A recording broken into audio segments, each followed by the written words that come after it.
नमस्कार, आप देख रहे हैं दिल्ली तक। मैं हूं आपके साथ अनुराधा तंवर। दिल्ली यूनिवर्सिटी में प्रोफेसर्स की हायरिंग करने को लेकर इंटरव्यूज हुए, लेकिन दिल्ली सरकार ने उन इंटरव्यूज को रोक दिया। आखिर क्यों?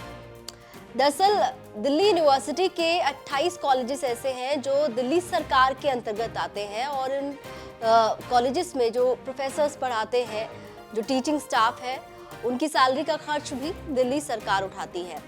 अब आपको बता दें कि दिल्ली सरकार से बिना डिस्कस किए, बिना पूछे, बिना उनसे विचार विमर्श किए दिल्ली यूनिवर्सिटी के श्रद्धानंद कॉलेज में 16 फरवरी को टीचर्स की भर्ती कराने को लेकर इंटरव्यूज बुलाए गए थे, इंटरव्यूज किए गए थे और इसी बात को लेकर मनीष सिसोदिया ने पत्र लिखा है और ये कहा है कि जो इंटरव्यूज आपने किए हैं उन्हें तुरंत कैंसिल किया जाए। क्या कुछ लिखा है मनीष सिसोदिया ने अपने पत्र में, देखिए। मनीष सिसोदिया ने पत्र लिखा है और इस पत्र में उनके द्वारा कहा गया है कि मेरे संज्ञान में आया है कि भारत सरकार द्वारा वित्त पोषित 28 कॉलेजेस में से कुछ अस्थायी पदों के लिए साक्षात्कार आयोजित किए जा रहे हैं। राष्ट्रीय राजधानी क्षेत्र दिल्ली यानी कि GNCTD इसमें शामिल है।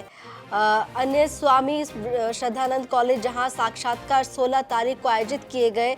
जैसा कि आप अच्छी तरह से जानते हैं, इन 28 कॉलेजेस में से कई के पास पूर्ण शासकीय निकाय नहीं है और वर्तमान में GNCTD के प्रतिनिधित्व के बिना एक छोटे निकाय द्वारा शासित है।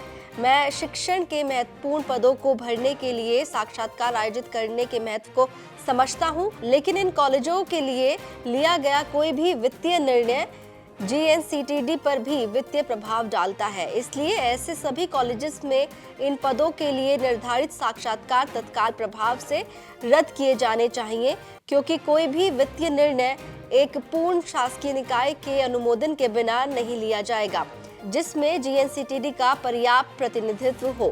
साथ ही मनीष सिसोदिया ने अपने पत्र में लिखा कि कॉलेजेस में स्थायी पदों के लिए भर्ती सहित वित्तीय प्रभावों के साथ कोई भी निर्णय पूर्ण रूप से कार्यरत शासकीय निकाय से अनुमोदन के बाद ही लिया जाना चाहिए।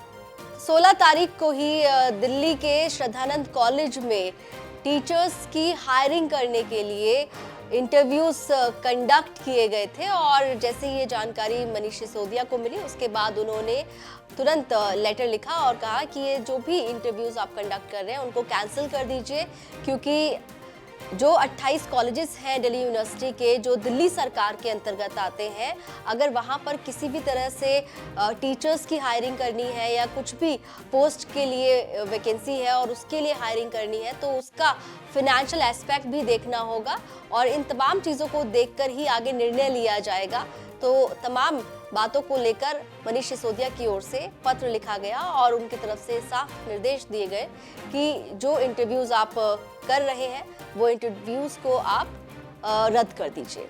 दिल्ली से जुड़ी तमाम खबरों के लिए आप देखते रहिए दिल्ली तक।